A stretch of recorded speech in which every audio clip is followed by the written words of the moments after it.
Danganronpa.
Let's begin with a basic explanation of the class trial. So, your votes will determine the results. If you can figure out who done it, then only they will receive punishment. But if you pick the wrong one, then I'll punish everyone besides the blackened, and the one that deceived everyone else will graduate. Okay, then. So, first off, let's talk about the murder weapon!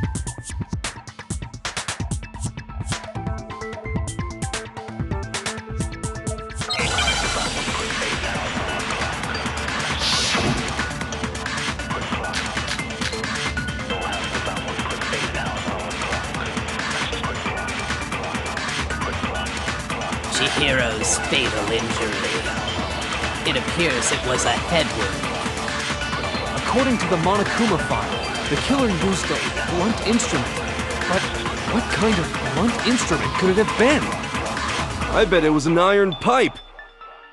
Interesting. That certainly would make for a powerful weapon. Poor Chihiro.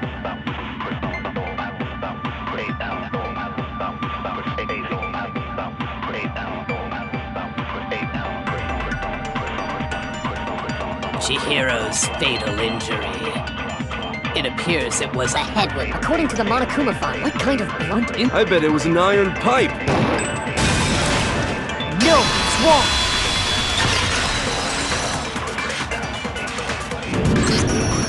Can we agree that the object that dealt the fatal blow was the dumbbell, found at the scene of the crime? It was covered in blood, and there was nothing else at the scene that could have caused that kind of injury. And the wound on the victim's head is consistent with the shape of the dumbbell. As far as I'm concerned, there's no mistake and no room for doubt on this one. You looked at her head wound? Yay! That's so creepy! If you don't mind, I will proceed from here. Let's move on to discussion of the culprit. Although, I believe the criminal behind this heinous act is already quite clear. What? For real? Chihiro's killer is the fiendish serial killer, Genocide Jack.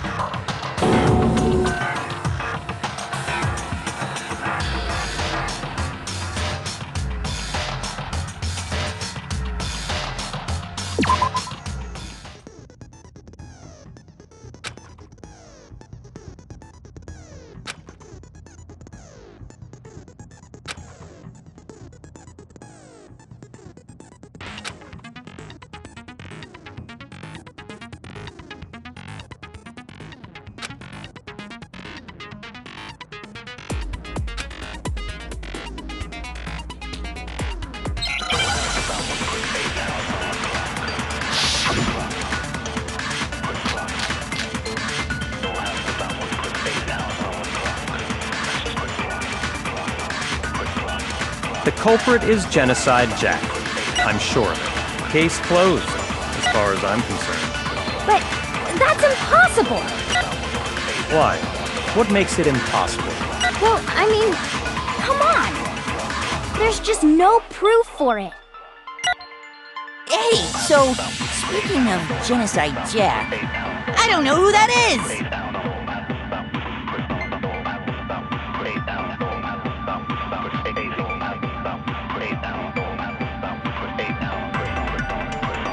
The culprit is Genocide Jack. I'm sure of it. Case closed, as far as I'm concerned. But that's Why? What makes it impossible? Well, I mean, come on! There's just no proof for it. No, it's wrong.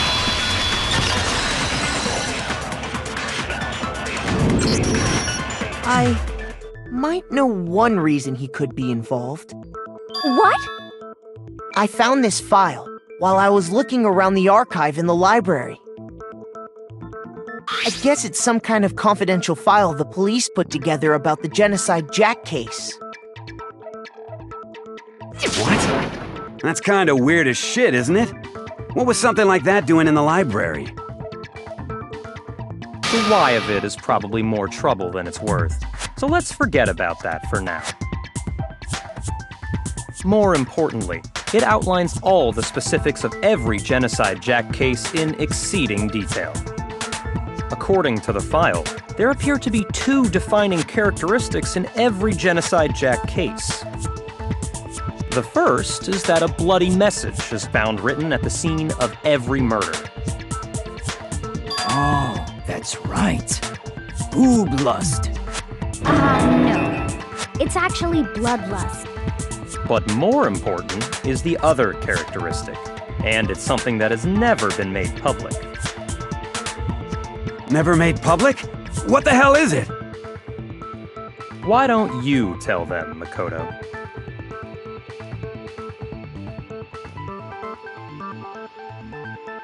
I got it! Apparently, in every Genocide Jack case, the killer suspends the body in a certain way.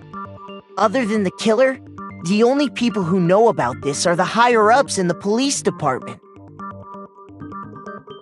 However, Chihiro was most definitely suspended in the same way. So, how did the culprit know about this when only high-level police officials were aware of it? There's only one logical answer I can think of. It's because the culprit in this case is the real Genocide Jack. No fucking way! You're saying Genocide Jack is one of us? Yes, in fact, it's Toko. What? Genocide Jack's true identity is Toko Fukawa. You lie! What? Oh, okay, wait, hold on a sec. Toko has, like, bloodophobia or whatever, remember? What kind of serial killer is afraid of blood? Is Toko Genocide Jack? The answer is yes and no. Another riddle. Man, why is this gotta be so complicated?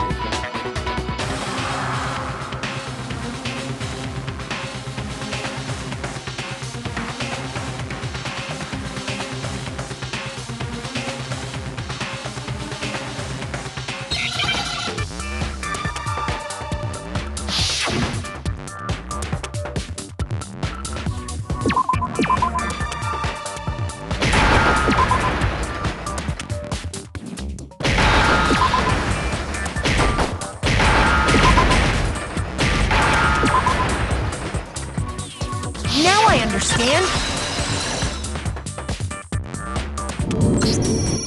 Is it because Genocide Jack has a split personality? Huh? I think I read that somewhere in the file, too. They thought that the suspect might have, what did they call it? Dissociative identity disorder. Oh, okay. But still, to go and say that about Miss Fukawa is... Perfectly acceptable. Toko's strange behavior after seeing the body is proof enough that she has a split personality.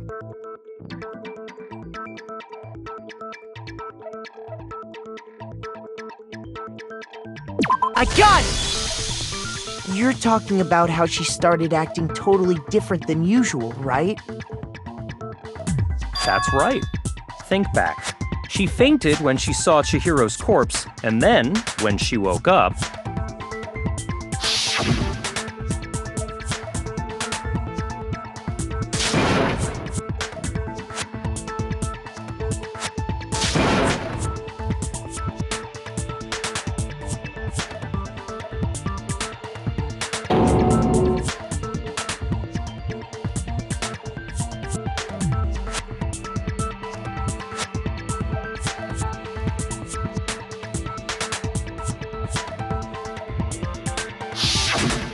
She was acting funny, that's for sure. That melancholy tone of hers completely disappeared. Don't go assigning adjectives to my tone without permission. not to mention, once she regained consciousness and saw Chihiro's body again, she was utterly calm. In other words, within her is one personality that can't handle blood, and one that obviously can. So when Toko trapped herself in her room, it's because she was scared of Genocide Jack?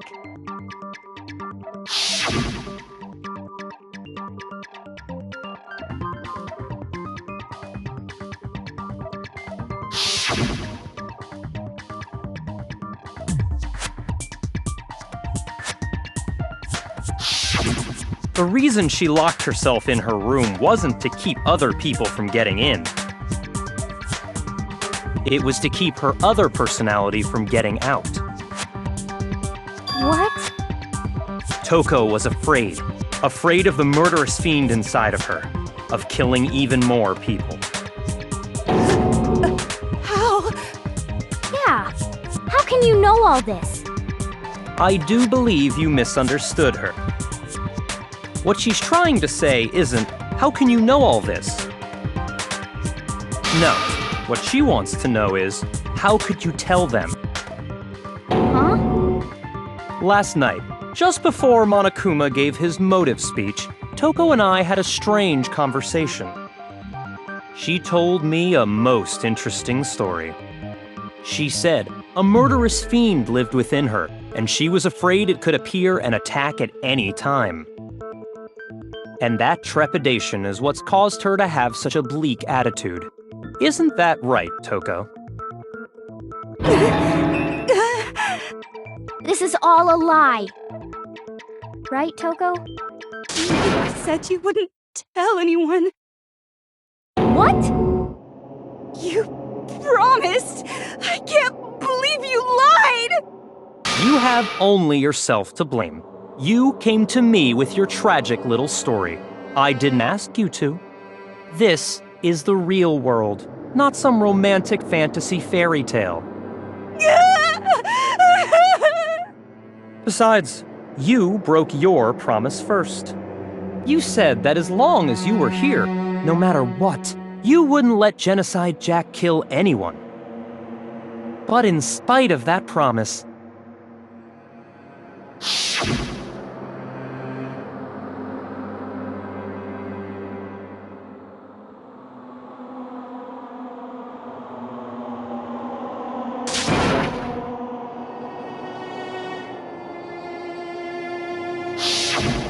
You said if I kept my promise, you would go out with me. That's the only reason I promised.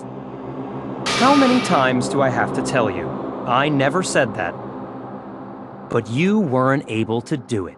You just couldn't resist that rush you got from killing, could you? I tried. I swear I tried to control it,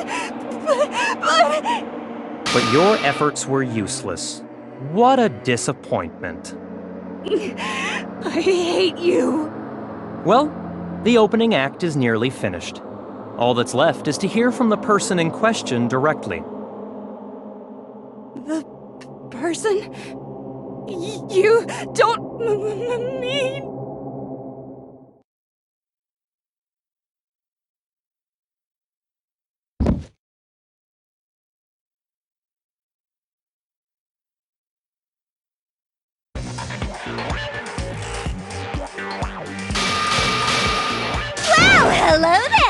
Is it me you were hoping to see? Yes! What the heck? So you figured it out, huh? Well, whatever. What are you gonna do? I'm the ultimate murderous fiend, Genocide Jack! Or better yet, let's go with Genocide Jill! What the fuck is this? Toko, what happened to you? Not Toko, that's a loser name, and what happened is a textbook split personality. So what if one of them happens to be a serial killer? You should turn a blind eye to one's faults.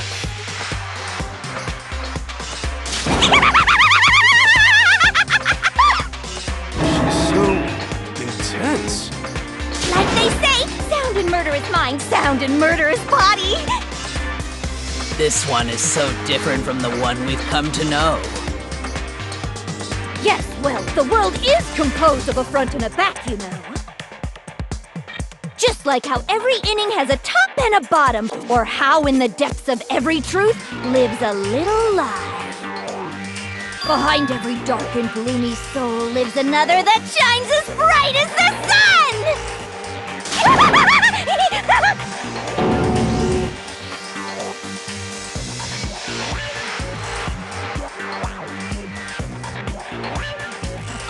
Miss Jack, Jill, can I ask you a question? What's up? Some of us think you might be the mastermind behind our entire situation. What are your thoughts on that? Well, I'll tell you, I am the mastermind of all masterminds! Just kidding! Then it's not true? Of course it's not true! How dare you try to link me to that creepazoid? And another thing, the police and government and society in the outside world are totally powerless! I mean, they just let this idiotic, bloodthirsty maniac go buck wild all over town! Sure, I'm a bloodthirsty maniac, but life is pain, right? To live is to hurt other people. It's a necessary evil if you want to survive. The act of living itself causes pain for everyone. Just kidding again! This should be enough to convince you. This murderous fiend is responsible for Chihiro's death. There's clearly a motive, so there should be no doubt. A motive? Remember what Monokuma told us?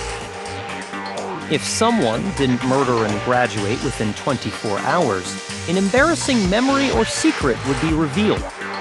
Well, let's assume that Toko's secret was about Genocide Jack. If a secret like that came to light, Toko's life would have undoubtedly been forever ruined. So she had a very clear motive to never have that side of herself exposed. Interesting. Very, very, very interesting. But sorry, as much as I hate to admit it, I'm not the culprit. But I cannot imagine anyone other than you could murder someone in such a bizarre fashion. Maybe so, but nevertheless, it's the truth. Do you really expect any of us to believe you? Yeah, I could never believe a word you say, you monster!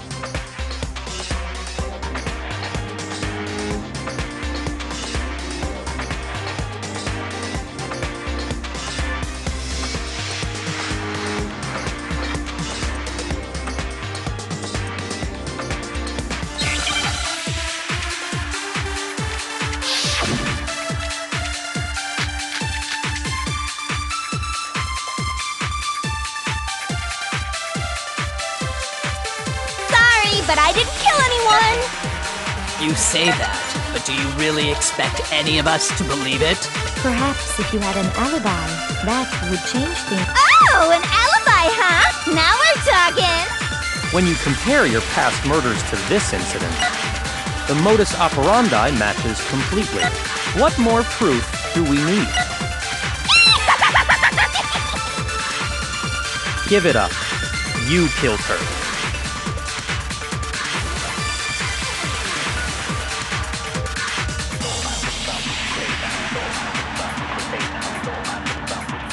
But I didn't kill anyone! You say that, but do you really expect any of us? Perhaps if you had an... Oh, an alibi, huh? When you compare your past murders to this incident, the modus operandi matches completely. What more proof do we need? Give it up. You killed her. Sorry, but I didn't kill... You say that, but perhaps if you had an... Oh, an alibi! When you compare your past murders to this, the modus operandi matches. No, it's wrong!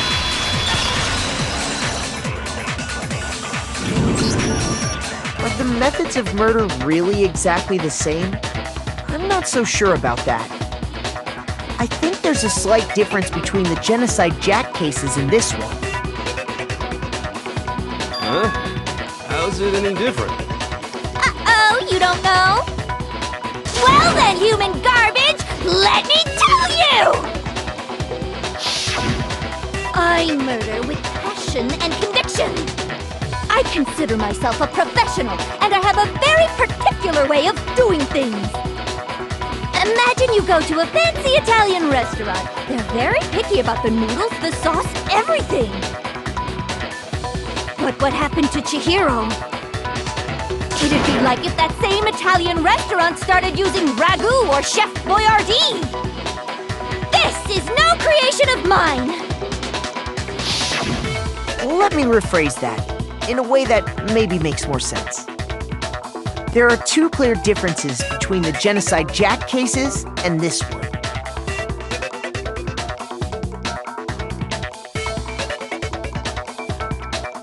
I got it! For one, the cause of death is different. In the Genocide Jack murders, all the victims were killed the same way. According to the case file, they were all apparently killed with a pair of scissors. But Chihiro died from a blow to the head, right?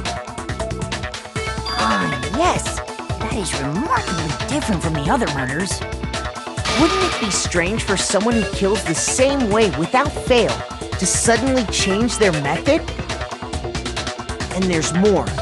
One more conflicting detail. That's right! In my recipe of murder, if the bloody message is the tortellini, then the arrangement of the body would be the pesto sauce! Could you please stop comparing killing people to cooking? So, are you saying the other difference has to do with how the body was arranged?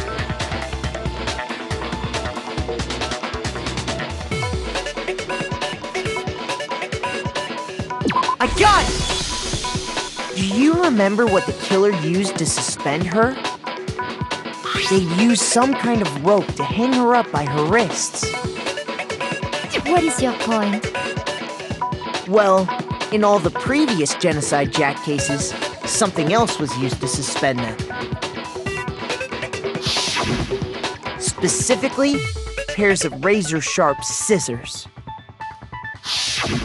And guess what? I used my own specially designed scissors for the murders and the arrangement! Like I said, I'm a professional, so naturally I'm very picky about the tools I use. And you know what else? Big Mac said there's two differences, but he's wrong. Big Mac? Are you referring to me? Listen up, Big Mac. There's actually one more difference. Huh? My word, you really didn't notice? Take a look at who the victims were in each Genocide Jack case. There's a pattern there, just waiting to be discovered. A pattern?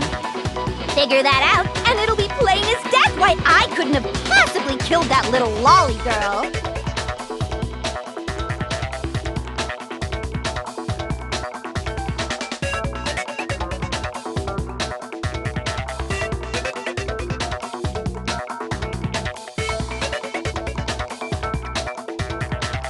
I got it! Is it because Chihiro was a girl? Bingo! Bullseye! Right on the money! What are you talking about? In all the Genocide Jack cases, all the victims had something in common.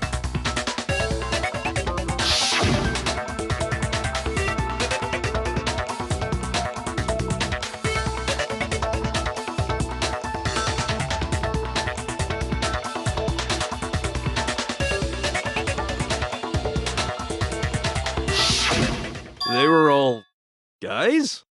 That's right! The people I kill with such passion and conviction are all adorable little men! I can't believe I said it! I'm so embarrassed! The hell is wrong with you? I can't help it! I'm just a full-throttle boy-on-boy fangirl, and the mopey side of me just hates it. But now I'm on the fast track to becoming a full-fledged fan madam!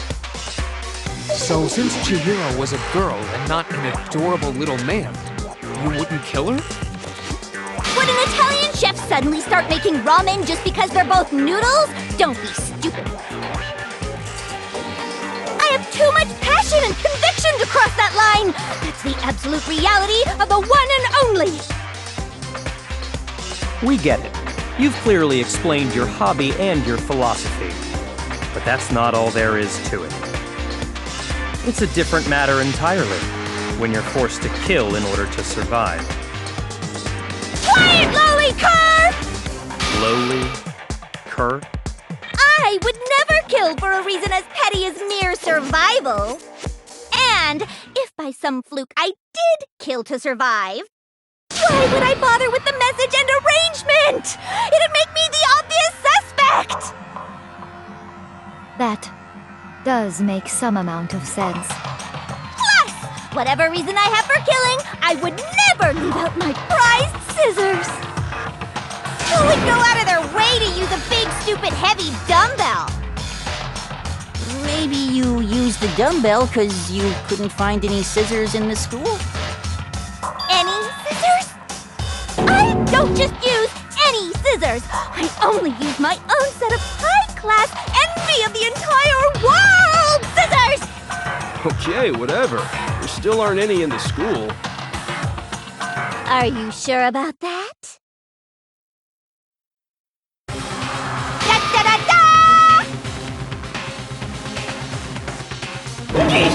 She's fully equipped!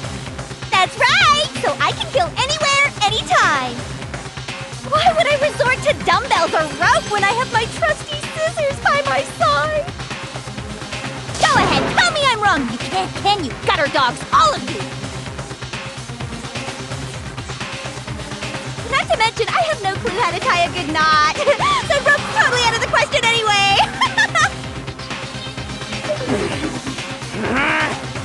I have no idea what's going on anymore! Could such a heinous villain really be innocent? But the body really was suspended, right? And nobody but the police knew about that. Yeah.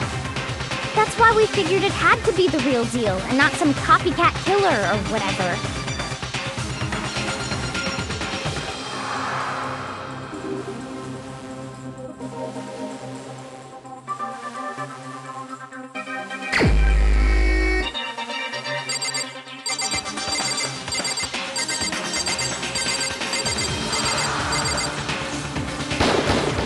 Here's my answer!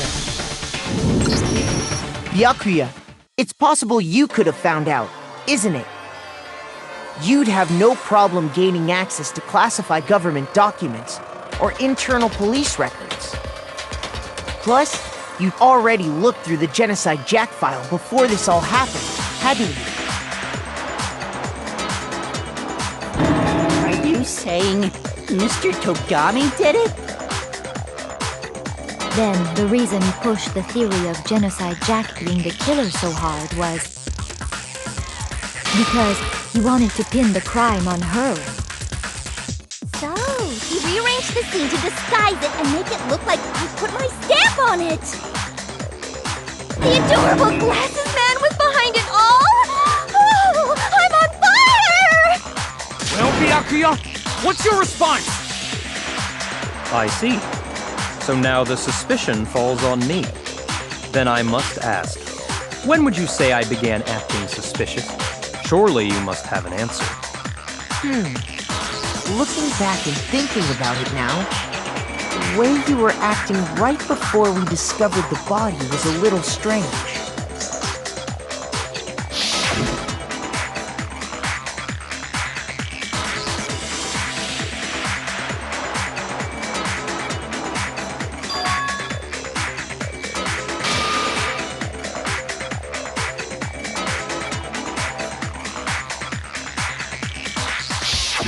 wanted to go to the girls' locker room right away, right? But since you're a guy... I should have naturally thought of the boys' locker room first. Is that what you want to say? The victim was Chihiro, a girl. Hence why I said we should check the girls' locker room. Nothing strange about that, I'd say. On the contrary, there's something very strange. Okay then, what's so strange about it? Go ahead, share with the rest of the class.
So, you said Byakuya was acting kind of weird before we found the body. But he was acting weird... how? If you're presented with the opportunity to check out the girls' locker room... You absolutely take it! That's a natural reaction for any guy! The victim was Chihiro, who was a girl. So of course I would suggest we check the girls' locker room. There was no time for pointless distractions. What's so strange about that? You wish you'd taken me with you?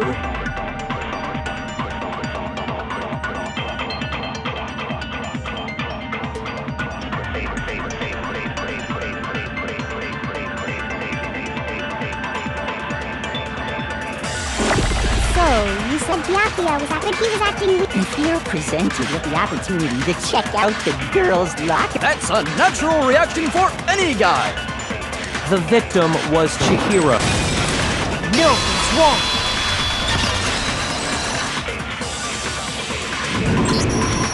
I'll tell you what's so strange about that. Because up until we actually discovered the body, we couldn't have known who the victim was. So your claim that you went to the girls' locker room first because Chihiro was the victim doesn't hold up. I see. That's a good answer, I must admit.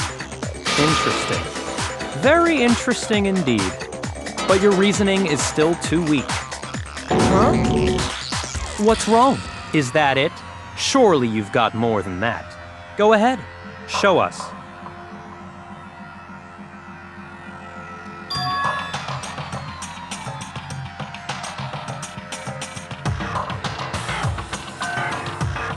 What's the matter? You're not finished already, are you? There must be more to it. There is, I think. There is more to it. Think about it. We just talked about the differences between this case and past Genocide Jack incidents. The proof you're looking for is hidden in there. Oh? Proof that I'm the culprit, you mean?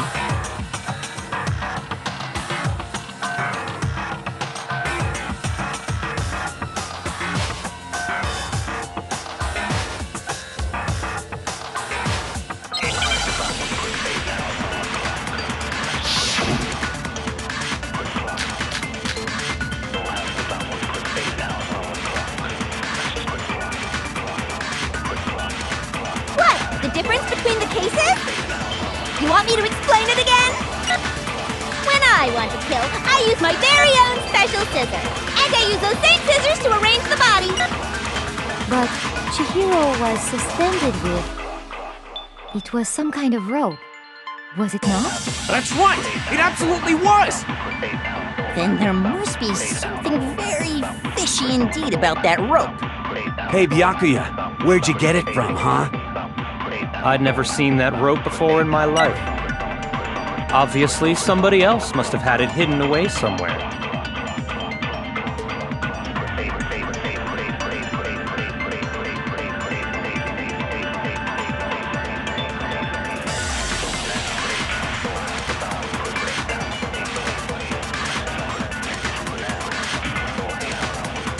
What? The difference between the cases?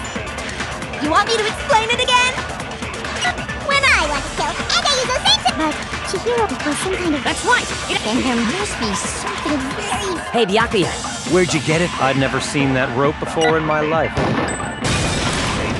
No, it's wrong.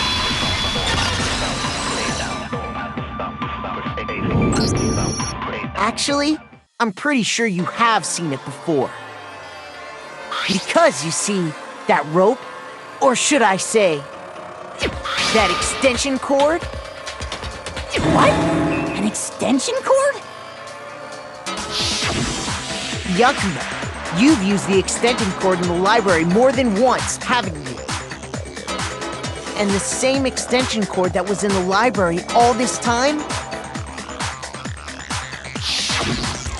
went missing after the murder. And there's no way someone who uses that extension cord as much as you do wouldn't discover that fact. And Byakuya must be the one who took the extension cord. I can't imagine any other possibility. That's really what you think? Then your conclusion is something like this? I killed Chihiro in the girls' locker room, then hung her up and wrote that bloody message. I intentionally made it look like Genocide Jack was behind it. Is that about right?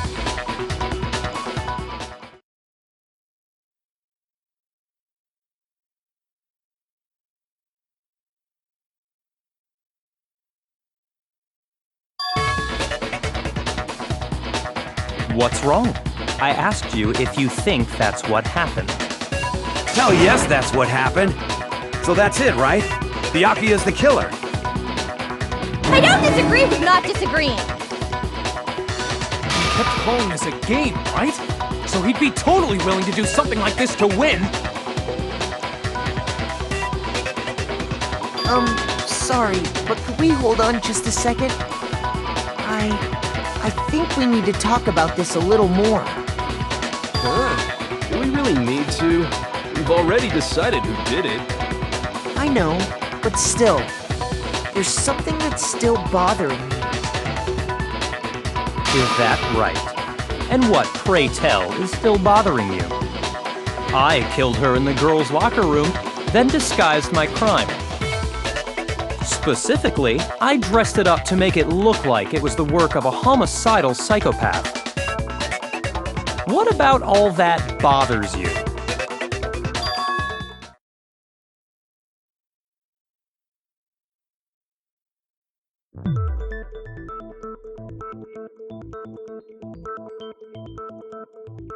I got it! You say you killed Chihiro in the girls' locker room, right? But are you sure about that? Isn't it possible that the murder took place somewhere else? How disappointing. What kind of question is that? Even in the world of disappointments, this is a true letdown. She was found dead in the girls' locker room. There is absolutely no question about that. How could the scene of the crime have been anywhere else? Well, I think it's entirely possible that she was killed somewhere else, then carried there later, along with the rest of the murder scene. The rest of the murder scene?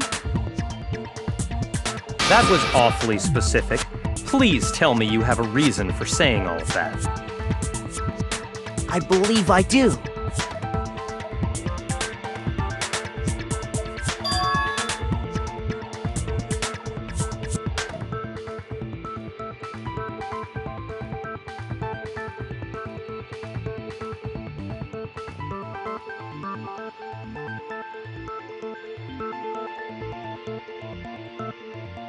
Hey, don't just move on without permission!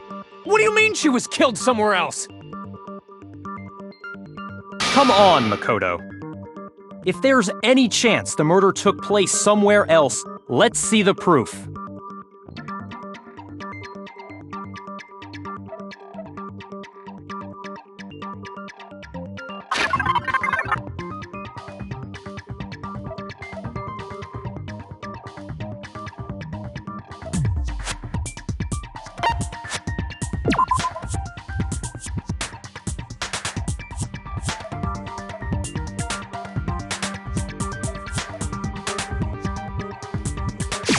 I got it! The proof that she was killed somewhere else is the poster that's hanging in each locker room. Your proof is some posters? The poster in the girls' locker room was a picture of a big-boobed supermodel. But don't you think that's kind of strange? Why would the girls' locker room have a poster like that? I bet those massive jugs of hers were totally fake! Meanwhile, the boys' locker room had a poster of the super popular boy band Tornado. Again, that doesn't really seem to belong in a boys' locker room. So you're saying that maybe the posters were switched? And there's one other thing I noticed about the locker rooms. You know what I'm talking about, right, Sakura? You're referring to my protein coffee, aren't you? Protein coffee? While I was in the girls' locker room earlier, I spilled some protein coffee on the carpet. But I noticed that after the murder, the stain had been totally scrubbed away.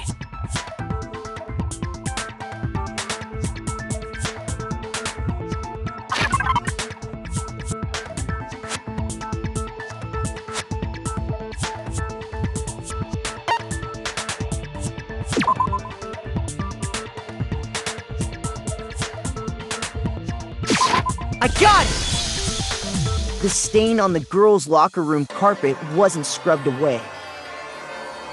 In fact, I found it on the boys' locker room carpet. That's definitely the stain from my protein coffee. Then, does that mean that the carpets were switched too? But why would anyone do that? To move the murder scene from one locker room to the other. It's certainly plausible, don't you think? In other words, in order to completely swap the scene of the crime, the blood-stained poster and carpet were moved along with the dead body. By doing this, the killer was able to change the entire room where the murder took place. I can certainly follow your reasoning, but why would the culprit bother doing that? Huh? Why would they go to all that trouble of switching the scene of the crime? Actually, an even bigger question. If the murder did take place in the boys' locker room, then how did Chihiro get in the boys' locker room in the first place? To get into the locker rooms, you have to swipe your e-handbook across the card reader device. But Chihiro's handbook should have only allowed her access to the girls' locker room. She had no way to get into the boys' locker room to begin with. No, she did have a way, and I can tell you what it was. I highly doubt that. Shut up! I'm telling you, I know how she could have done it.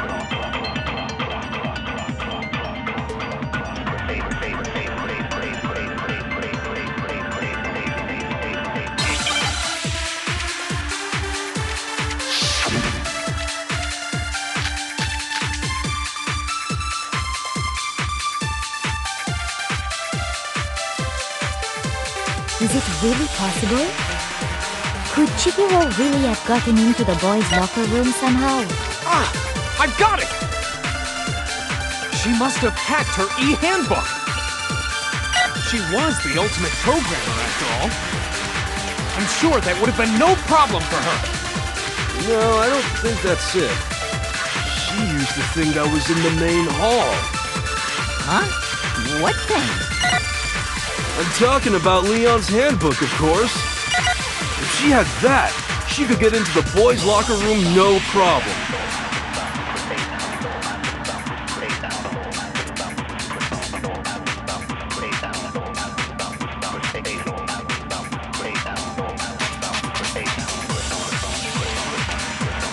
Is it really possible? Could Chihiro really She must have hacked if she was the ultimate. I'm sure that would have been... No, I don't. She used the thing. Huh? I'm talking about Leon's handbook, of course. No, it's wrong!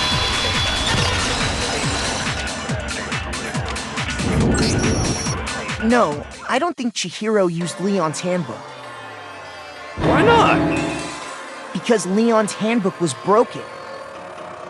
Oh. Well, then, yeah, I guess that'd be pretty impossible, huh? I am struck silent by how quickly you gave up. Plus, isn't there a regulation against using someone else's handbook? Actually, the rule states that loaning your handbook is prohibited. It says nothing about borrowing one. In other words, you could borrow a dead person's handbook all you want, and you'd be safe. Yup, yup, yup! Hit the nail square on the noggin! Of course, if it were broken, that wouldn't make any sense anyway. So then, she must have hacked us, like I said. She used her ultimate programmer skills and... Psst! You can't fix an e-handbook! The instant you open one up, a security buzzer starts blaring! So, if she didn't use Leon's handbook, and she didn't modify her own handbook... Maybe Mr. Naegi's initial assumption is just... wrong? It seems like there's no way she could have got into the boys' locker room. So I guess so. Okay then, I vote for Byakuya.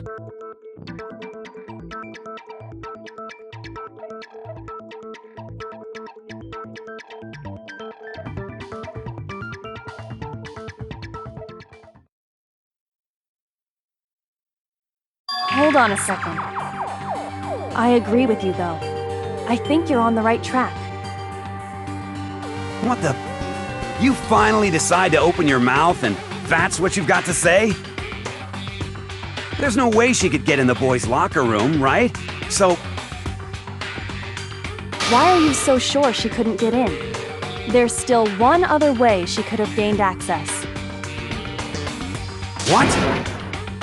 What are you talking about? What other way is there? Well, to explain that, why don't we take a little break from the trial? I'd like you all to come see something. Wait! Just what do you think you're doing? Don't worry. This'll make the whole trial more exciting. I'm sure that thought must please you. Huh? It'll make things more exciting? Well, all right then. I declare an official class trial recess. For real? Now then, what is it you want to show us? It better not be boring or I'll be very unhappy. Oh, I have no doubt it'll meet your lofty expectations. So, shall we go?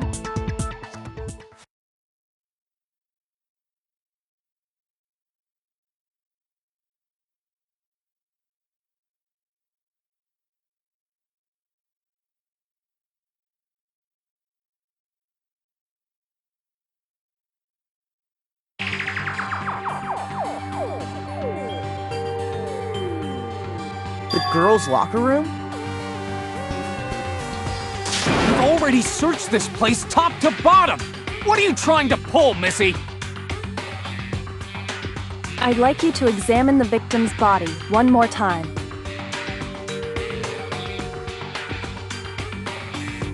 Be sure to examine the entire body very carefully. Take your time.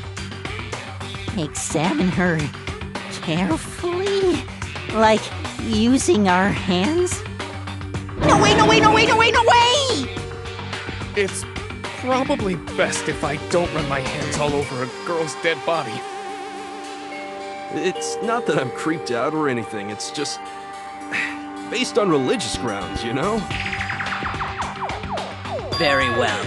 I'll do it. But you're a girl. You shouldn't have to touch a dead body. Just let one of the boys do it. No, it's okay. I think Chihiro would rather have a girl examine her. So just leave this to me. Sakura. What is this? Some kind of secret girl-on-girl action? Is that what you two are about? That's not it at all. Stop screwing around. Okay, here I go. I'm sorry, Chihiro. Please excuse the intrusion.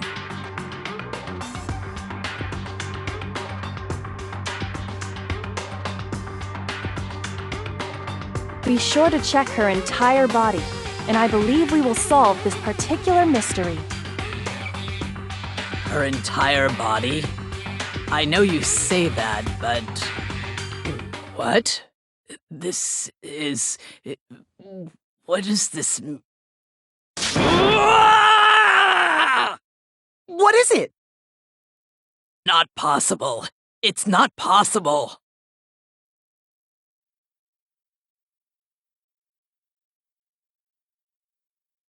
This girl is what? Is a boy! Ah, I see. So she was actually a he. Interesting. Thank you for confirming this fact. What? You're joking, right? I wouldn't joke about this. Then... it's really true? Chihiro was a guy? Oh, what? You guys didn't know? Heck, I knew that right off the bat. Chihiro Fujisaki was totally a guy. Then he was a cross-dresser? Oh, I'm really on fire! I wish I had killed him! So that's what Kyoko wanted to show everyone, huh? Interesting.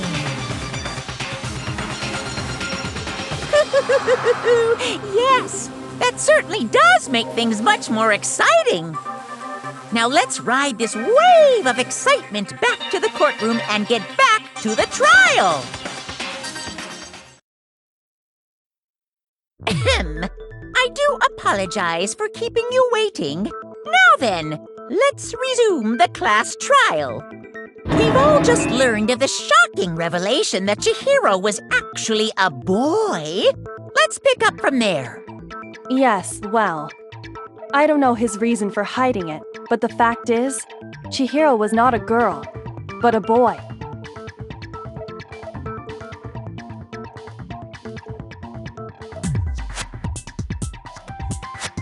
And because the victim was male, he would have had no problem gaining access to the boys' locker room. Assuming his handbook did, in fact, list his gender as male, then yes, that would be true. Of course his handbook said he was a boy. He dressed like a girl, but he was a boy through and through. So then, there should be no issue with Makoto's initial assertion. The victim was killed in the boys' locker room, and was then later moved to the girls' locker room. And the killer could have easily used Sayaka or Junko's handbook to get into the girls' locker room. So Chihiro really was killed in the boys' locker room? I still don't understand the motive for moving the body, but yes, that does seem plausible. Well, I must admit, I did find it rather odd. I knew he felt a little off. There was a certain incongruity to his female body. This is the most titillating situation! So now everything has been connected. All the mysteries have finally become clear. Okay, well, connected or clear or whatever. We still think you're the killer, remember? Very interesting. This has become very interesting indeed. He's off in his own little world. What about you, Makoto? After everything we've learned, do you still think Byakuya's the killer? Well, without a doubt, Byakuya is the one that made Chihiro's death look like Genocide Jack did it. But I think he might not actually be the killer after all. What? But aren't you the one who accused him in the first place? He just seems to be too easygoing about all this.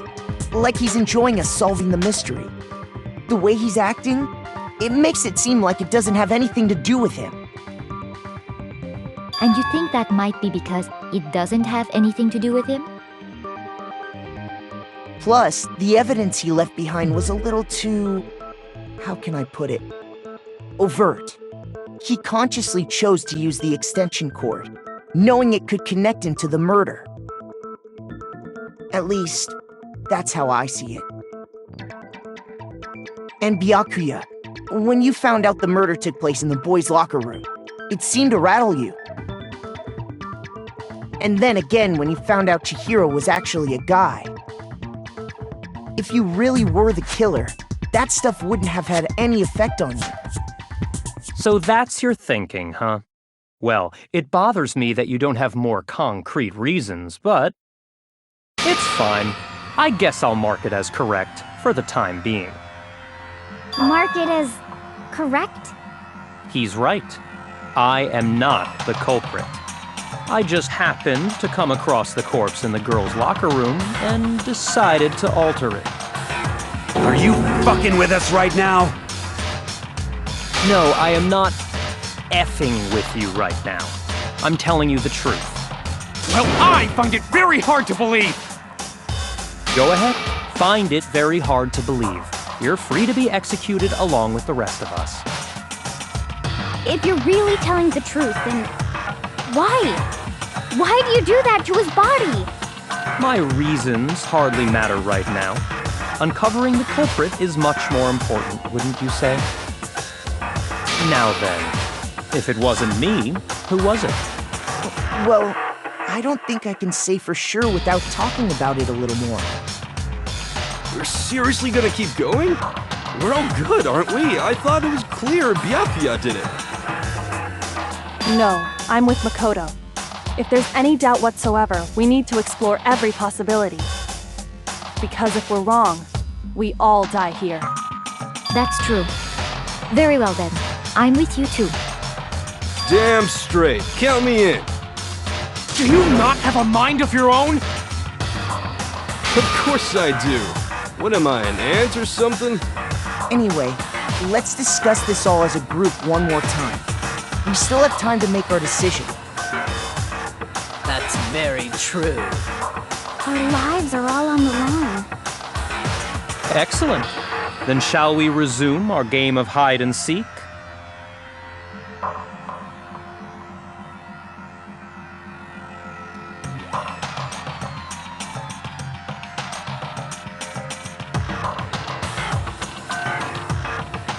I got it!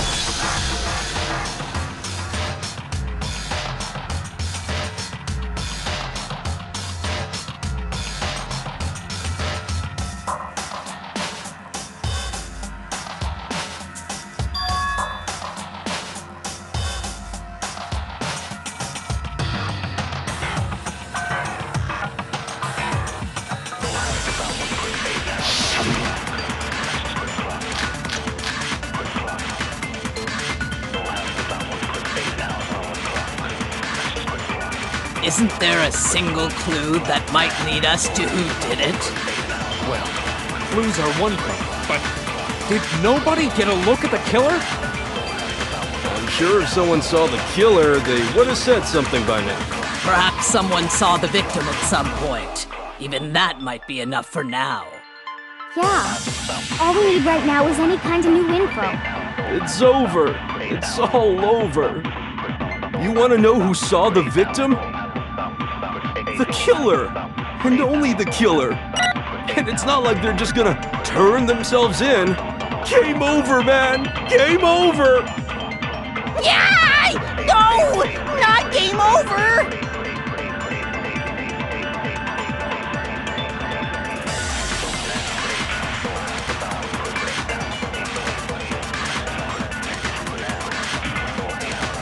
Isn't there a single clue that might lead us to who did it?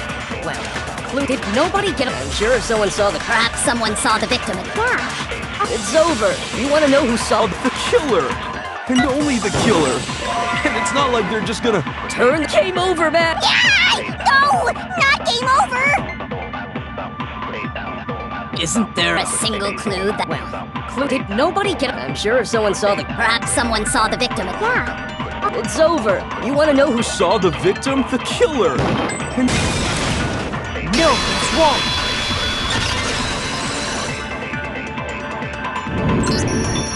I believe someone else did see the victim before he was murdered. What do you think, Celeste? Now that you mention it, yes, I did see him. Huh? Really? Oh, but I suppose only Makoto knows about this. The rest of you had no idea, did you? That is why you're all making such ugly noises. Whatever! Just hurry up and tell us! It was last night, right before nighttime. I saw Chihiro in the dormitory warehouse. I saw him stuffing a track jacket into a duffel bag. And then, I assume, he headed off to exercise. A track jacket and a duffel bag? But we didn't find anything like that at the murder scene. It seems likely that the culprit destroyed them to get rid of any evidence. And that is when he said something that struck me as rather odd.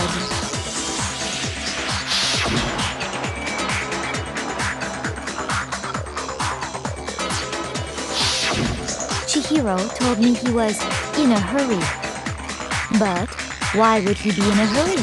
Only if someone were waiting for him, I should think. So, Mr. Fujisaki was on his way to meet with someone, and then they were going to work out together? But Hina and I had invited him to exercise with us plenty of times, and he always declined. Probably because he was afraid you'd find out the secret he was hiding, right?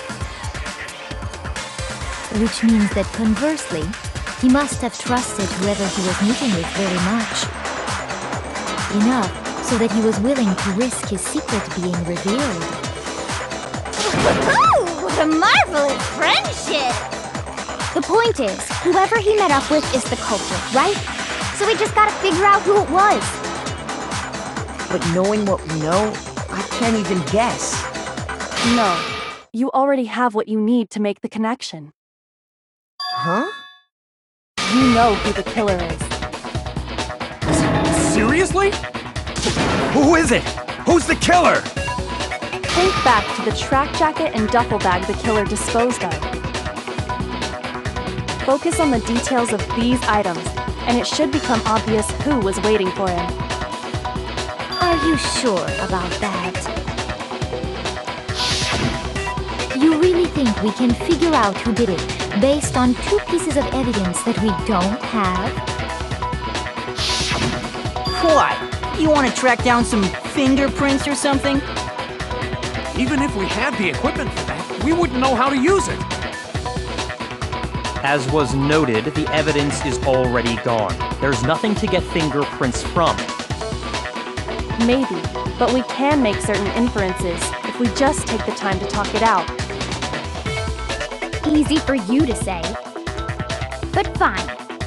Celeste, did you notice anything special about the bag or jacket? The bag was just a normal duffel bag from the warehouse. All the bags in there are the same, so I can't imagine what would make that one special. Well, if I remember right, there was a decent variety of tracksuits to choose from. Do you think there might be some connection between the culprit and Chihiro's jacket? Perhaps.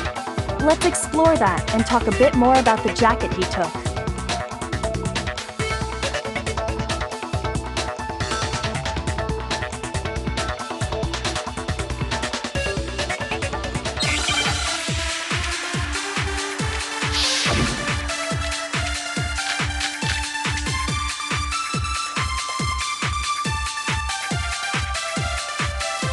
First of all, we know where Chihiro was headed. He was on his way to go exercise. So next we have to ask, why did he choose the specific tracksuit that he did? What do you mean, the specific tracksuit? I got it! He picked that tracksuit because it matched the one the culprit was wearing. So, what you're saying is, the killer was wearing the same blue tracksuit as him? My tracksuit is black. I don't even have a tracksuit.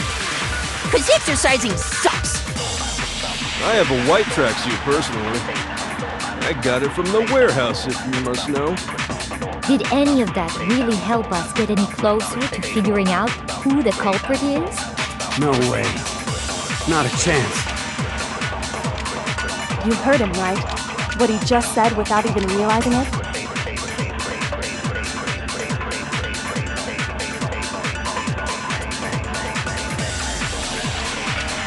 First of all, we know where Chihiro was headed. He was on his way to go select. Why did he choose? What do you mean, I got it! It matched the one that... So, what you're saying is, the killer was wearing the same blue tracksuit? No, it's wrong!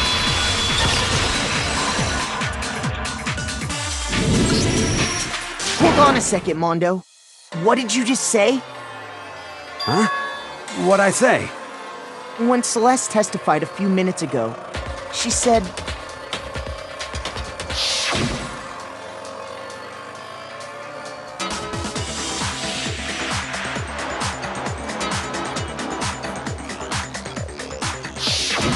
She never said anything about the jacket's color. So why did you say Chihiro's blue tracksuit? What are you...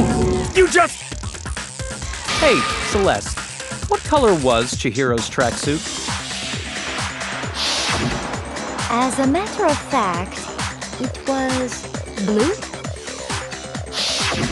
And before we began the trial, did you tell anyone that? The only one I told about any of this was you. Then, Mondo, how did you know what color Chihiro's tracksuit was? Because I just... I'm sure he saw the clothes at some point in the investigation. No, that can't be it. The bag and clothes were surely disposed of by the time we began our investigation. Then the only reason he could have known what color the tracksuit was is if he saw Cherry with it before he died! That's the only possibility! Cherry? Are you talking about Chihiro? So, how about it? Did you see the tracksuit or didn't you? Just by chance. I just happened to see it last night. He walked past me, and he was carrying the tracksuit in his hands. No, that can't be it either. According to Celeste's testimony,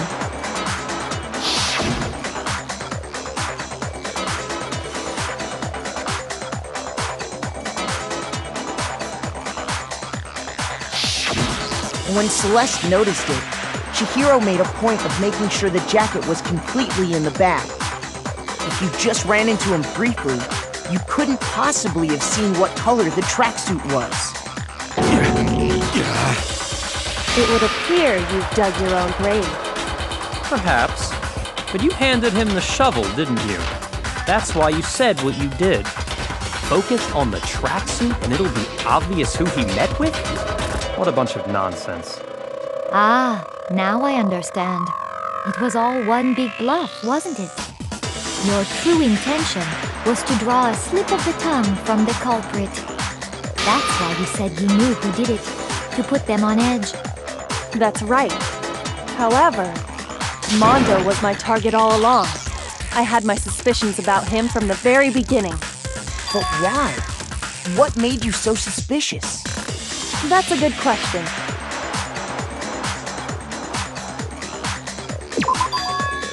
There was a certain turning point that tipped me off. Maybe you didn't notice it, Mondo, but you tend to refer to men and women differently. You only call guys dude. For girls, it's chick. And after he was killed, you happened to refer to him as dude. Once I picked up on that, it occurred to me that Mondo knew something we didn't. You know notice such a tiny detail?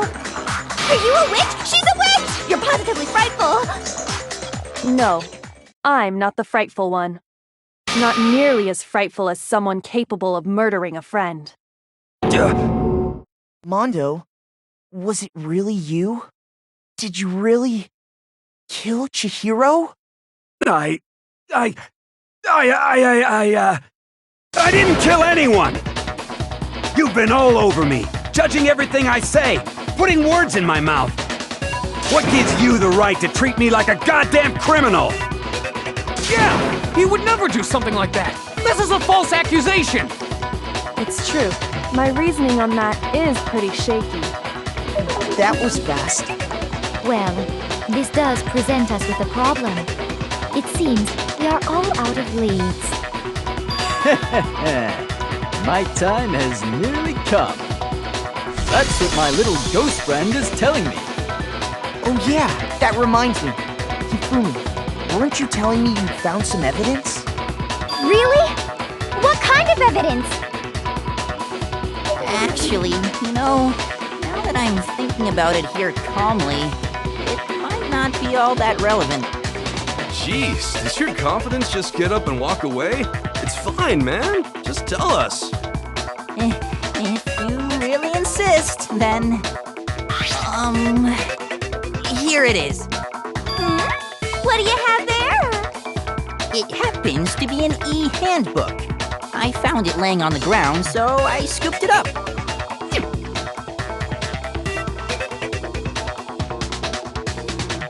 I got it! We know Chihiro's handbook was missing from the scene of the crime, right? For a fact. For a fact indeed. I was totally sure I'd found it. Then it must hold some clue about the culprit, right? Well, that's what I was hoping. But it's busted. It won't even turn on. I imagine the culprit broke it to get rid of any evidence after the murder. That's odd. I didn't think the handbooks were quite so fragile. You're right. They're not. They're totally waterproof and shock resistant. It would take an awful lot to break one. And yet, this one does appear to be broken, as is Leon's, sitting useless in the main hall. For all your confidence, that is a remarkably high failure rate. Do you think there might be some kind of mystery in there somewhere? How precisely did the handbooks get broken?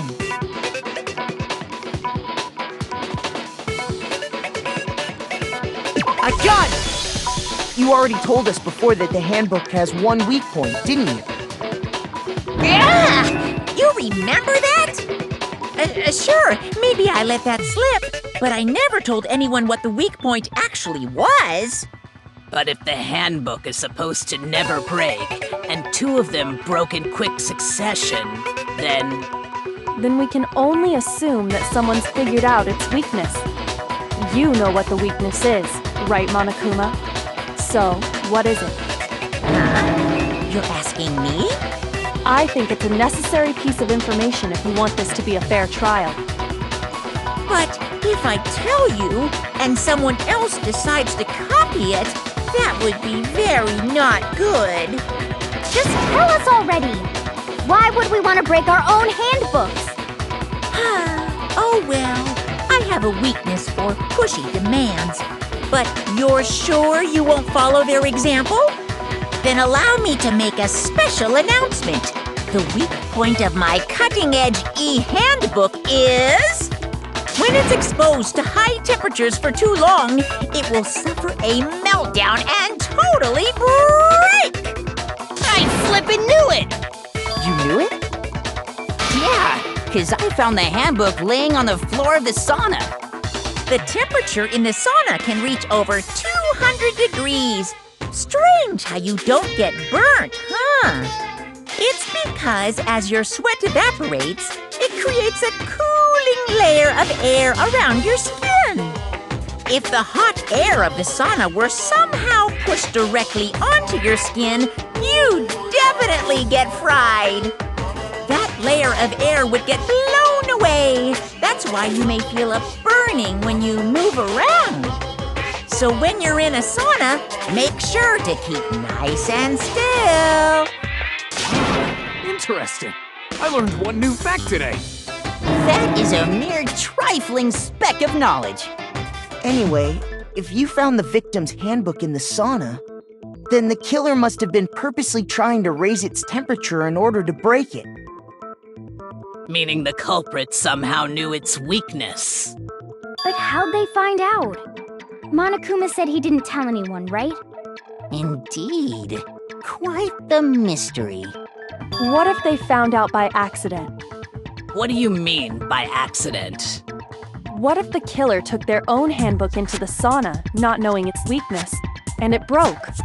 They'd realize it was broken, of course, and it wouldn't be hard to figure out why. And once they had Chihiro's handbook, they knew they had an easy way to dispose of it. I won't say it's not possible, but who would have done something like that?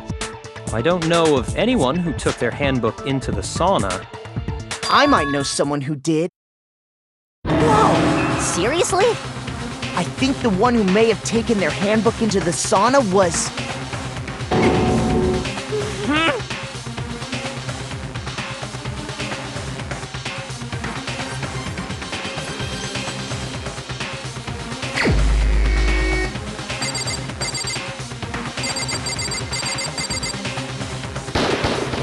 Here's my answer! Mondo, your handbook got broken in the sauna, didn't it? What? Why? Why do you keep accusing him? Mondo and Taka had an endurance contest in the sauna not too long ago, remember? And for the contest, Mondo just so happened to keep his school uniform on. But little did he realize, he'd also left his handbook in one of his uniform pockets. And when it was all over, Mondo discovered that taking your handbook into the sauna could easily destroy it. No, wait, hold up! You've got it all wrong! He would never kill! I don't accept this! Show me the proof! The actual solid proof!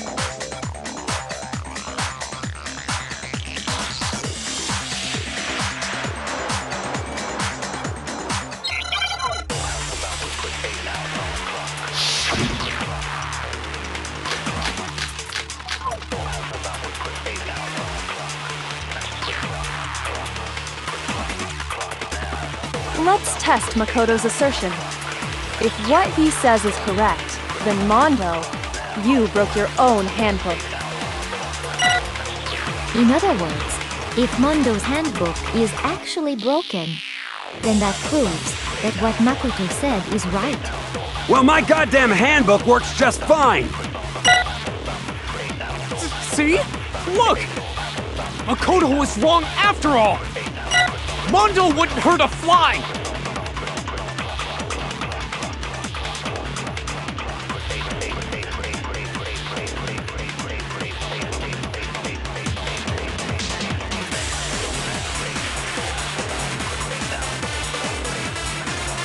Let's test Makoto's assertion. If what he says is correct, then Mondo, you broke your own handbook. In other words, if Mondo's handbook is actually broken, then that proves that what Makoto said is right. Well, my goddamn handbook works just... No, he's wrong!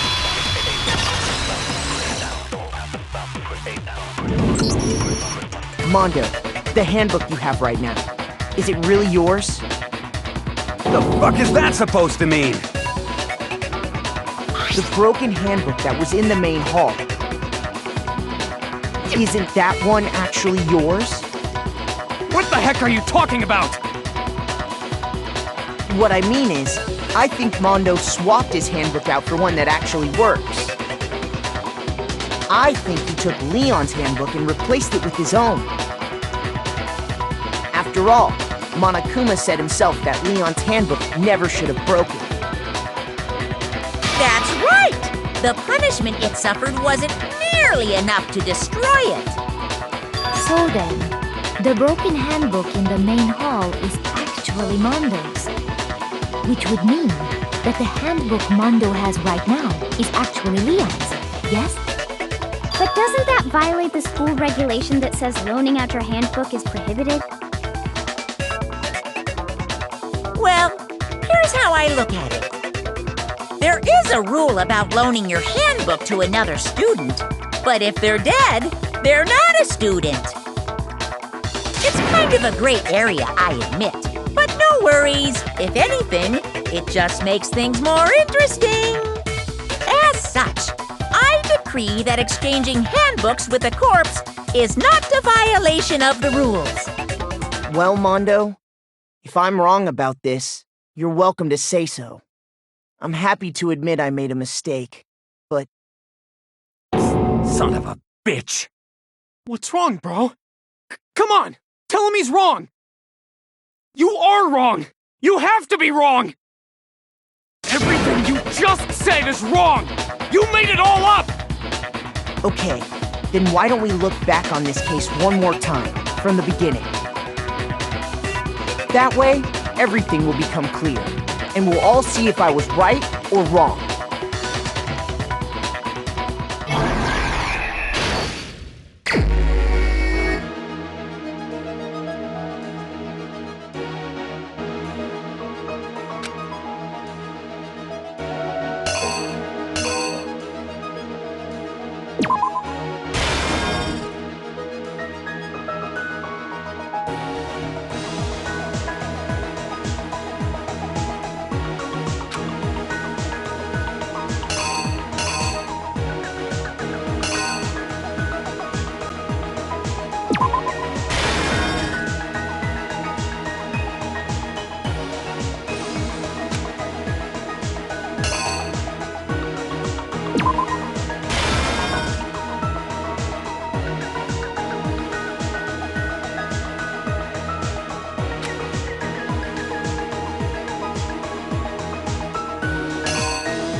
Here's exactly what happened.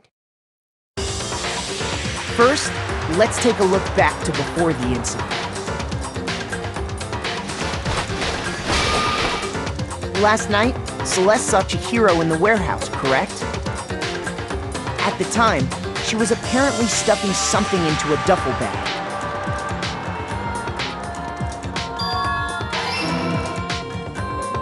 That something was a blue tracksuit. You can confirm this, right, Celeste?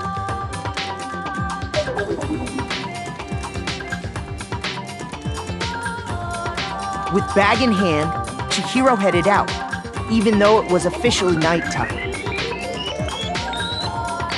She made her way to the locker room, specifically the boys' locker room. But how could the victim, who was apparently a girl, access the boys' locker room?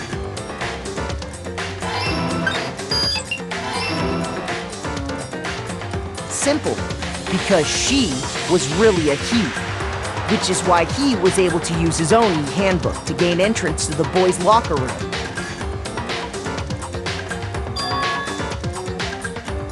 Once inside, he met with someone there, and the person he met was the one who killed him.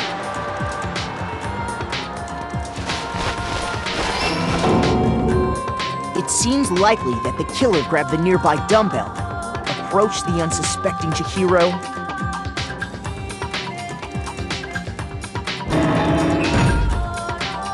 and attacked him.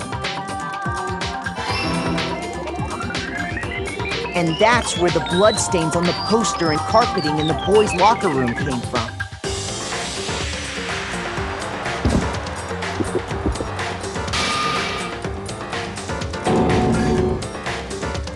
It was likely in the heat of the moment.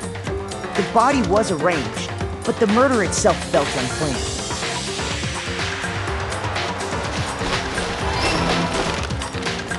Which is why the killer hurried to try and hide the act. First, pulling up the bloodstained carpet. Then, removing the bloody poster.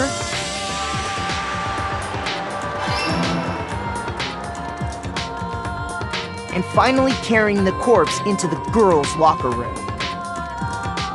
A girl's handbook was necessary to get into the locker room, of course. But this alone doesn't prove that the killer was necessarily a girl.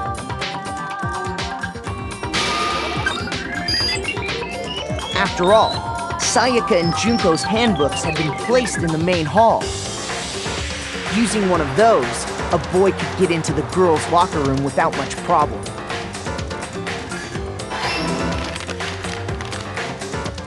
And that's exactly how the killer did it. With the carpet and the poster they brought with them, they got to work.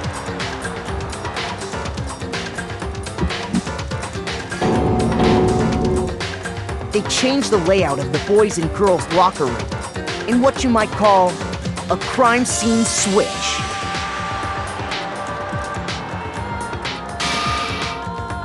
That could have been the end of things, but no.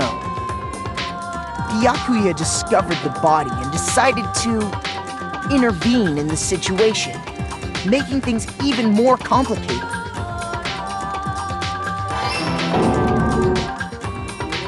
So, after stumbling on the crime scene, he went and grabbed the extension cord from the library, and then he got to work.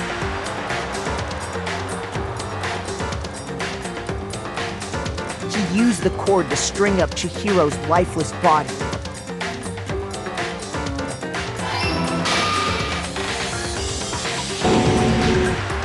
Then, using the victim's own blood, he left a grisly message there at the scene of the crime. He wanted to create the illusion that Genocide Jack was responsible for the slaughter.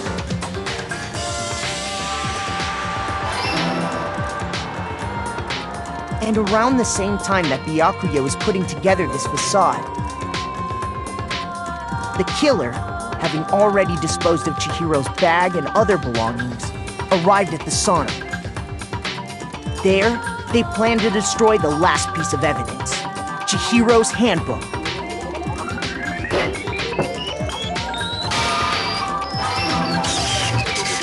And just as the killer expected, the steamy sauna was enough to ruin the electronic gadget. Somehow, the killer knew that the handbook couldn't stand up to the heat of the sauna. And the reason they knew that is because the sauna had already wrecked their own handbook.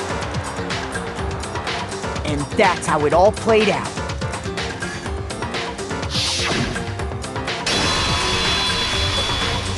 Isn't that right, Mondo Owada?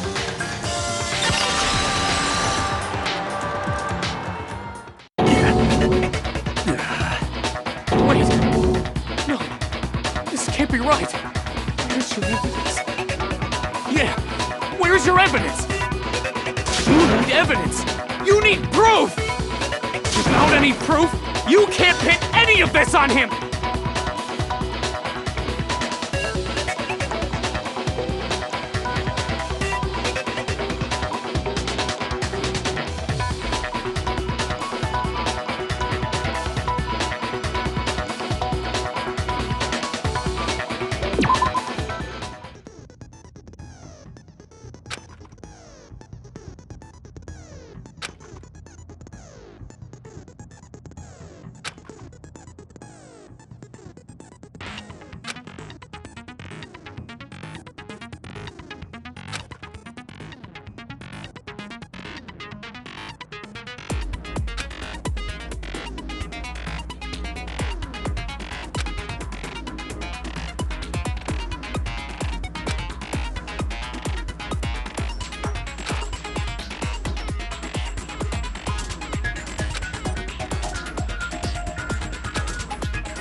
Show me some evidence! I won't listen! I refute you! You're corrupt! Show me some evidence! I won't listen! I refuse to vote! You're wrong! I won't listen! I refute you! False! Show me some evidence! I won't listen! You're corrupt! I refuse to vote! False! Show me some evidence! Show me some evidence! This should prove it!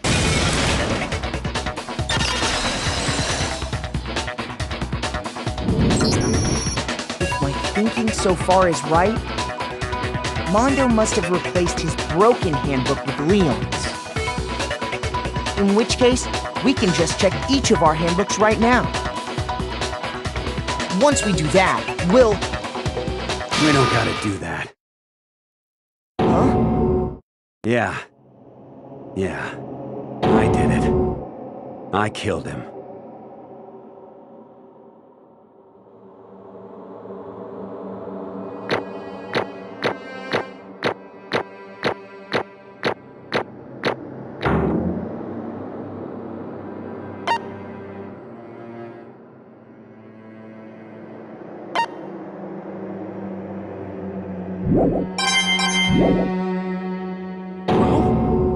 Bro! What are you saying? I got no choice, man. After hearing all that, I gotta just... give up. Go ahead, Monokuma. Get it over with.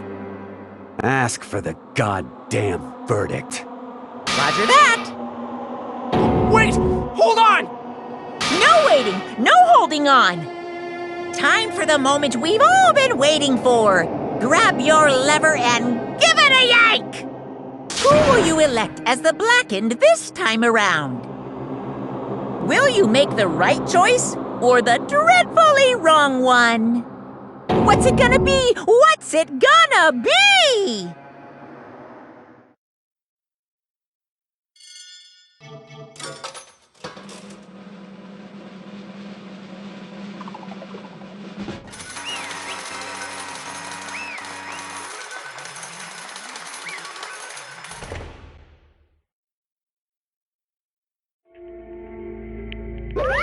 What?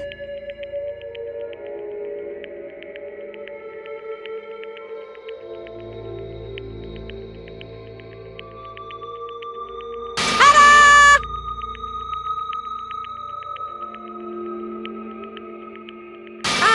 Unbelievable.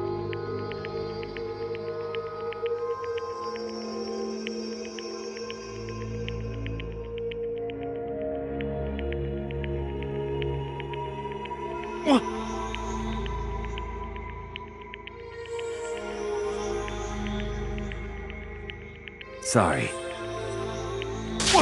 What is this?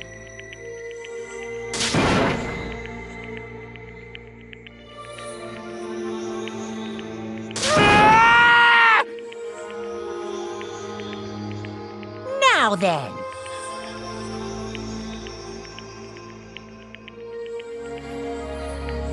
Actually...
Weak, weak, weak, weak, weak, weak, weak, weak.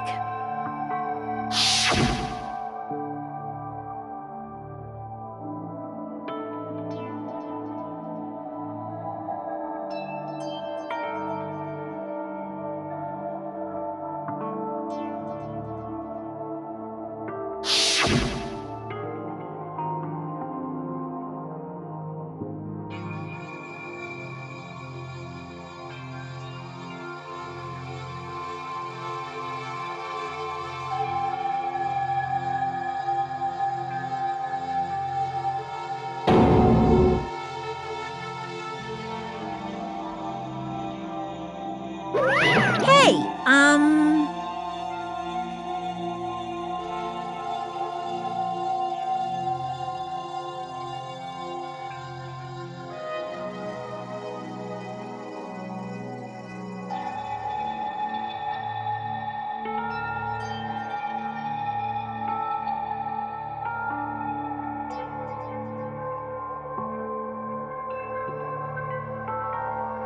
What? I'm sorry. But...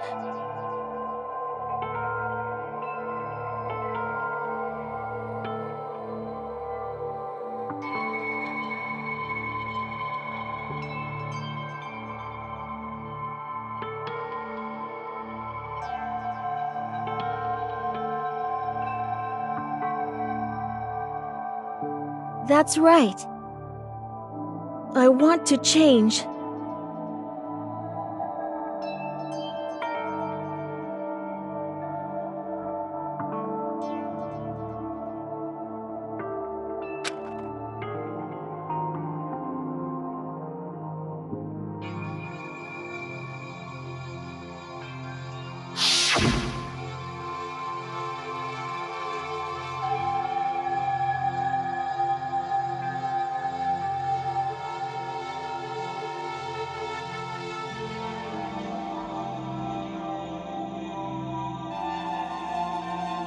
Hey,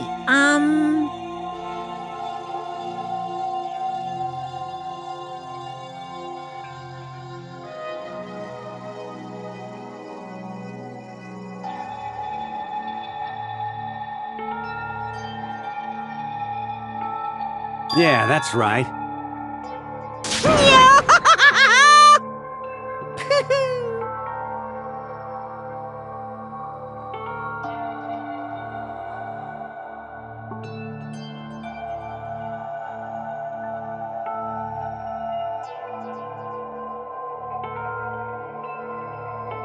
Uh-huh.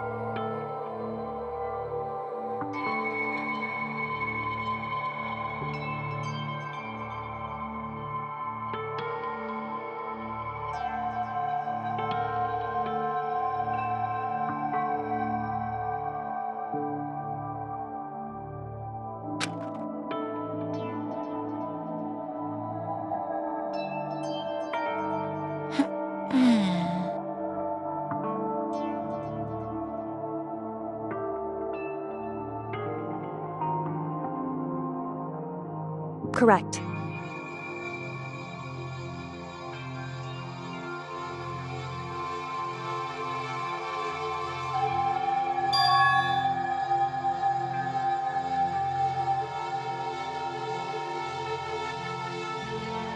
Indeed.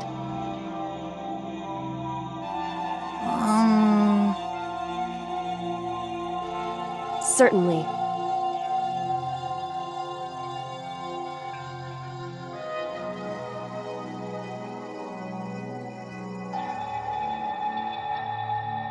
But... Because...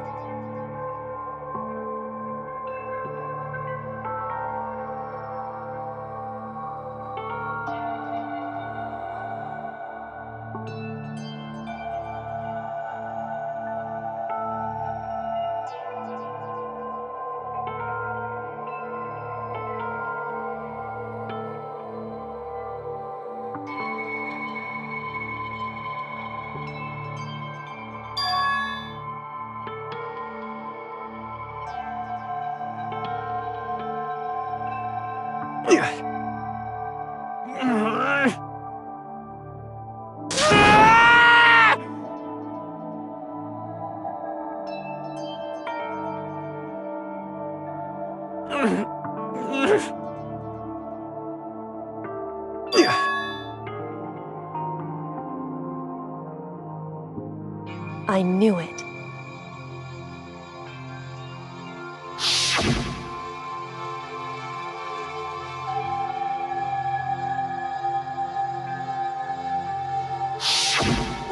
What is this?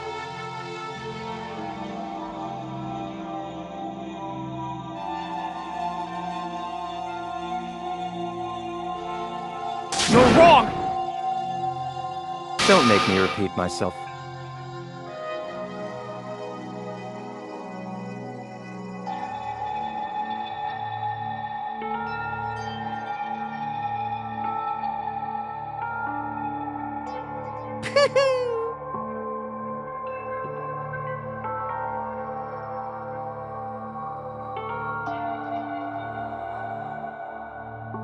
Hey,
I just...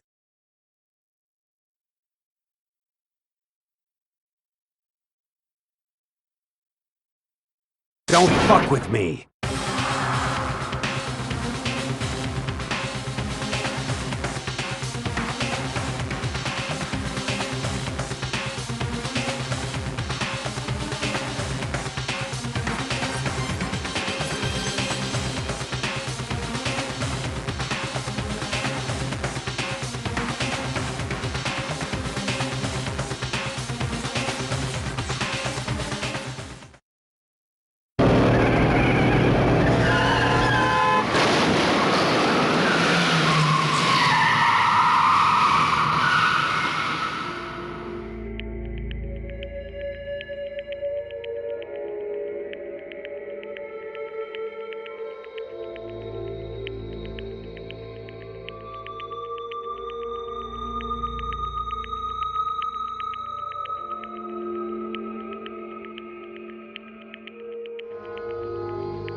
I just...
I just...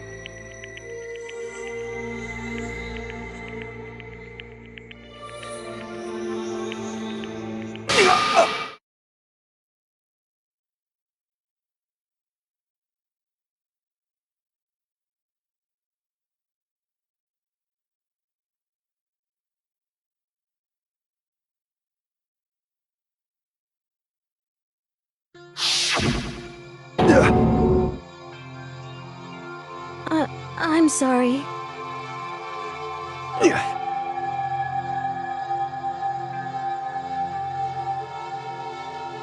Huh?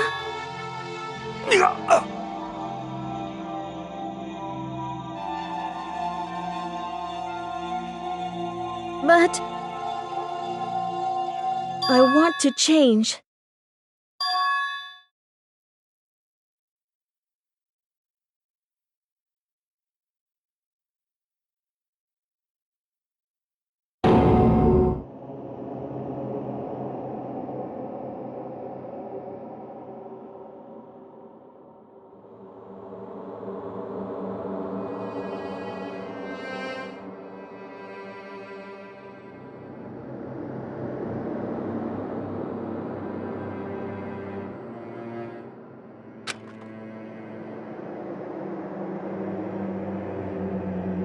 You piece of... What? What? Huh?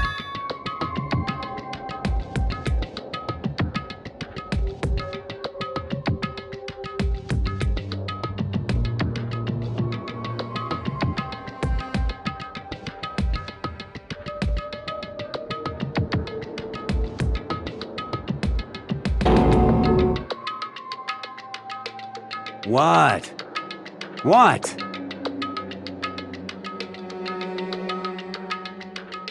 No!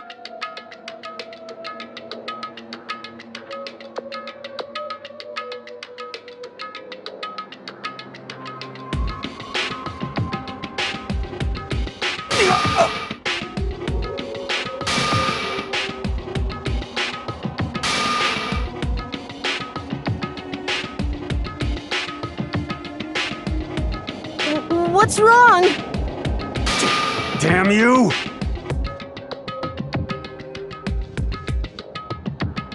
I just wanted to... Yeah, that's right.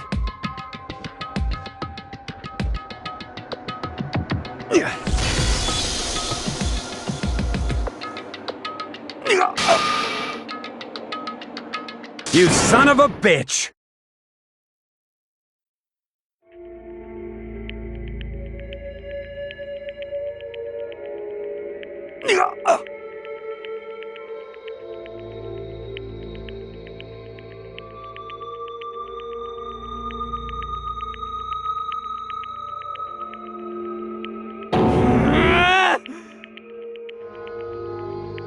I killed him. I killed Chihiro. Even after all this time, I'm still just as weak as I've always been. And thanks to that, I did something I can never take back.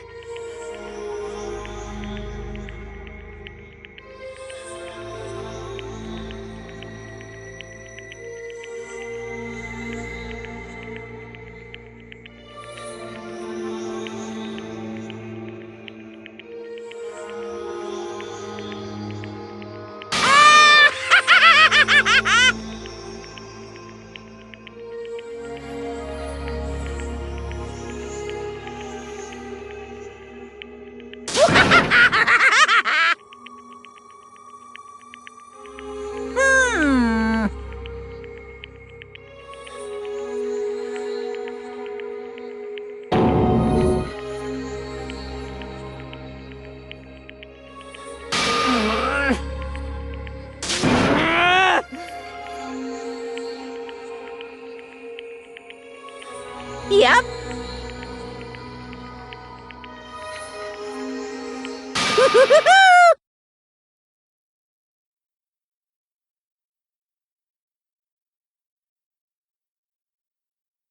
It can't be. Well now, well now, well now, well now. Ridiculous.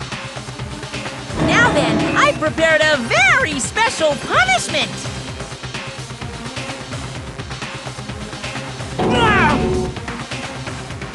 Let's give it everything we've got. It's punishment time!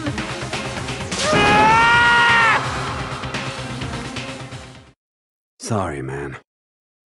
I couldn't keep the promise we made. From one man to another.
What is this?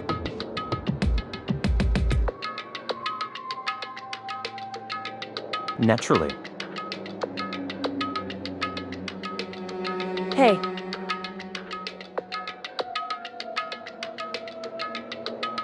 However,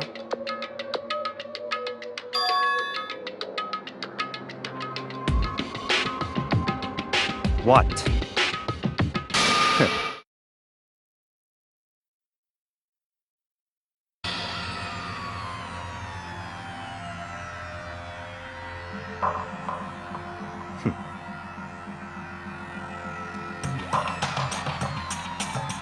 Honestly.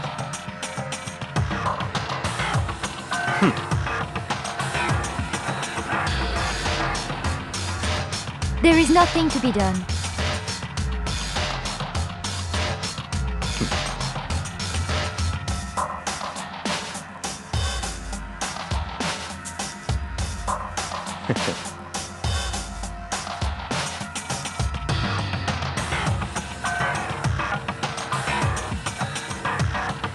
What?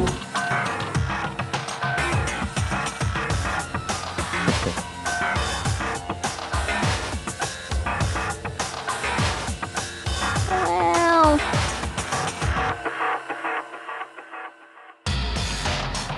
That's right.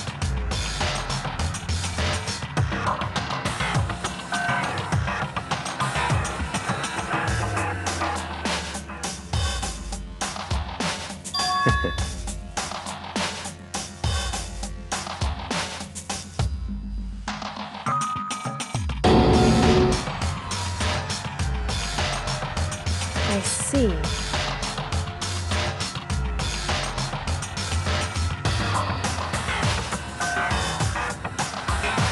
But...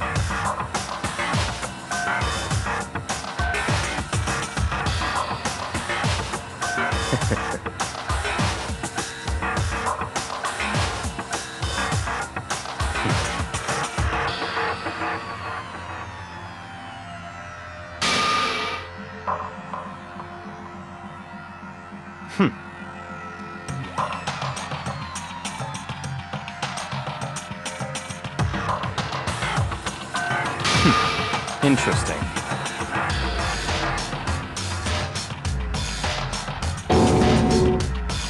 Correct.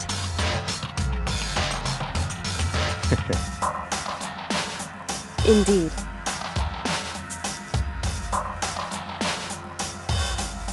Hey, What's this? you.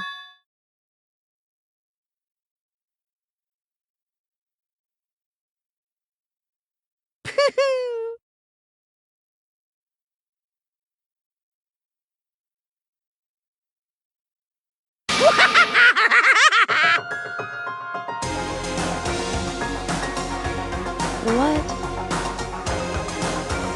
Damn.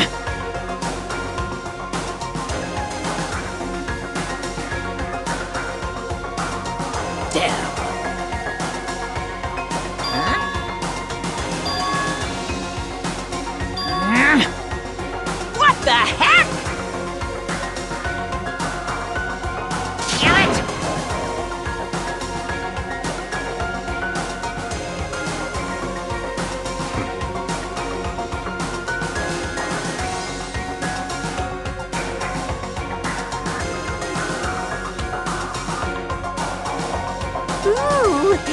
How exciting!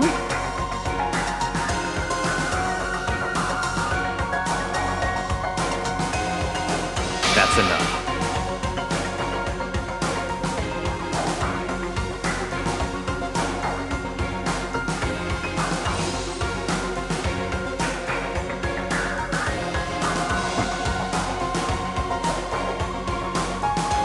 In the name of my family.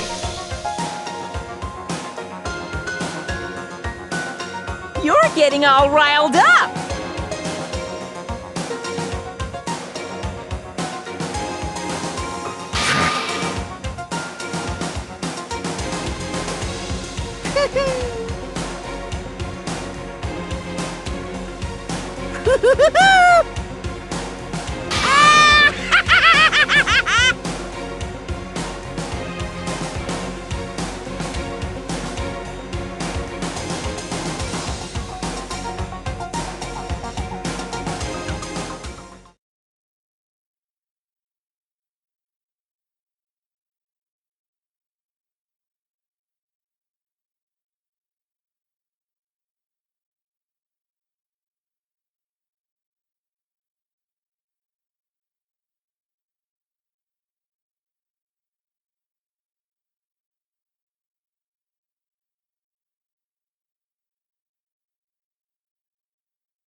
Well, anyway, like I was saying, this is a pretty good spot.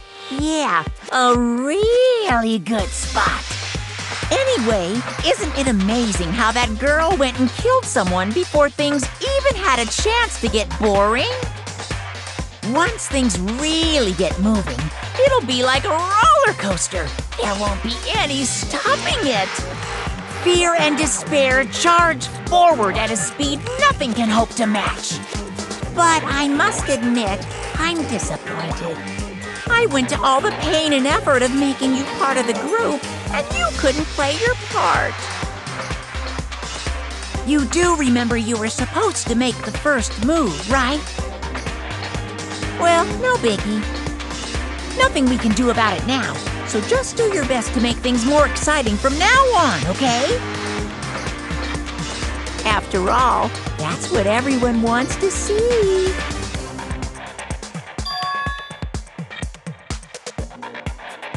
As long as you don't want to know my measurements, fire away!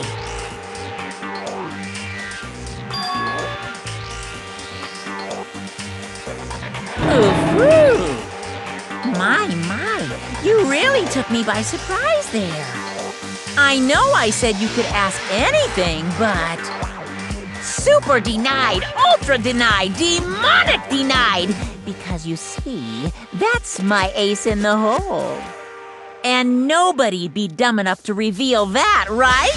No matter how close they were to their friends.